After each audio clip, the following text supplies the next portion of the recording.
toute l'actualité à temps réel sur Référence TV. Référence TV, la chaîne de l'innovation. Est une contribution, une compilation de tout le travail que nos 25 organisations partenaires ont mené sur le terrain, y compris d'autres organisations qui ont été financées dans le cadre de notre fonds rapide et réactif. Et donc, il y a eu un programme de mentorat, par exemple, qui a été mis en place avec nos 25 organisations partenaires. Et nous voyons que ce semestre dernier, la majeure partie d'entre elles ont essayé de mentorer certaines jeunes filles, de les accompagner, de les encadrer. Et cela entre dans le cadre de notre approche sur la relève intergénérationnelle et le leadership transformationnel. Un autre élément, c'est que nous avons vraiment le plaidoyer qui est en train d'éclore. Nous avons 3 thèmes de plaidoyer que les organisations sont en train de porter. Donc, il y a vraiment toute une synergie autour de ces thèmes de plaidoyer-là. Entre autres actions, il y a eu des renforcements de capacités sur le suivi, évaluation, apprentissage des organisations, sur le leadership transformationnel, sur la relève intergénérationnelle. Et enfin, par rapport à notre approche ou notre stratégie de diversification des ressources, nous avons accompagné nos organisations pour qu'elles puissent avoir une stratégie de diversification des ressources. Et nous avons eu ce semestre dernier un atelier avec un groupe de formateurs sur l'autofinancement et l'entrepreneuriat social. Et donc tout cela a vraiment été fait le semestre dernier et contribue à ce bilan semestriel. Quels sont concrètement les plaidoyers ? Bon, les plaidoyers, c'est par rapport à 2 articles qui sont dans le Code de la famille, notamment l'article 111 relatif à l'âge légal du mariage pour la jeune fille. Donc ici, on est en train de faire le plaidoyer pour relever cet âge de 16 à 18 ans. L'autre thème de plaidoyer relatif au Code de la famille, c'est par rapport à l'article 196 par rapport à l'interdiction de recherche de paternité. Nous avons le 3e thème de plaidoyer qui a été vraiment un thème nouveau, qui a été porté par nos organisations partenaires, relatif à l'implication des femmes dans les instances de gouvernance du secteur extractif et du contenu local. Et je dois dire d'ailleurs que ce dernier semestre, nous avons eu un résultat très intéressant et vraiment prominent par rapport à ce thème, parce que 2 de nos organisations partenaires, à savoir Women in Mining Sénégal et l'ONG FEE, ONG Femmes, Enfance, Environnement, qui est basée à Fatick, 2 de ces organisations ont été intégrées dans l'ITIE.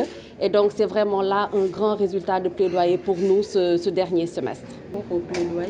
Bon, par rapport à ces thèmes de plaidoyer-là, nous attendons à ce qu'il y ait déjà un peu plus de synergie entre nos organisations partenaires, un peu plus de collaboration entre les organisations partenaires et d'autres parties prenantes. D'ailleurs, tout récemment, nous avons mis en place un comité de plaidoyer qui est constitué d'institutions phares sur différentes thématiques. Nous avons par exemple le HCDH qui est dans ce comité-là, nous avons l'UNICEF qui est dans ce plaidoyer, dans ce comité. Nous avons vraiment une diversité d'institutions dans ce comité-là. Et vraiment, ce que nous voulons, c'est un engagement de l'ensemble des parties prenantes au niveau national pour porter haut la voix des femmes et des jeunes filles, pour que ces thèmes de plaidoyer puissent porter leurs fruits. Par rapport à l'implication des femmes dans les instances de gouvernance du secteur extractif et du contenu local, nous avons eu 2 acquis. Oui, un acquis d'avoir 2 organisations au sein de l'ITIE, mais il y a d'autres résultats vraiment qu'on souhaiterait avoir et d'autres retombées que nous souhaiterions avoir. Et donc, il y a vraiment un travail qui sera continu. Nous remercions d'ailleurs les autorités présentes. Nous savons que nous avons le ministère de la Femme, de la Famille et de la Protection des Enfants qui est au sein de notre comité de pilotage et nous accompagne vraiment dans tout le travail que nous faisons. Nous avons d'autres institutions, pour n'en citer qu'une.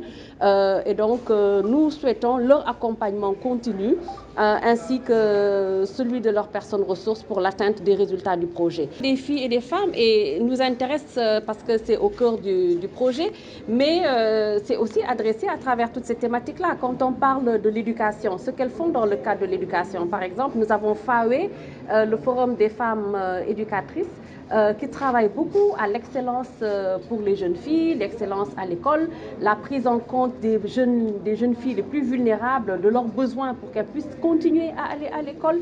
Ça, c'est le respect des droits des jeunes filles par rapport à leurs droits à l'éducation. Nous avons par exemple la COFULEF, la Convergence des femmes universitaires, qui est basée à l'UCAD, qui veut s'assurer qu'il y ait plus de jeunes femmes qui excellent à l'université, qui restent justement à l'université et qui puissent aller jusqu'au doctorat. Ça, c'est un autre volet du respect de leurs droits. Au niveau de la santé, on peut nommer une organisation comme le Réseau Siggil Jigéen, une organisation comme le MAREF. Nous en avons par exemple au niveau de Vélingara, qui pour elle, la priorité, c'est de prendre en compte les différentes formes de violence basées sur le genre qu'elle rencontre dans ces zones-là. C'est la prise en compte de l'état civil. Elle l'adresse dans leurs différentes organisations.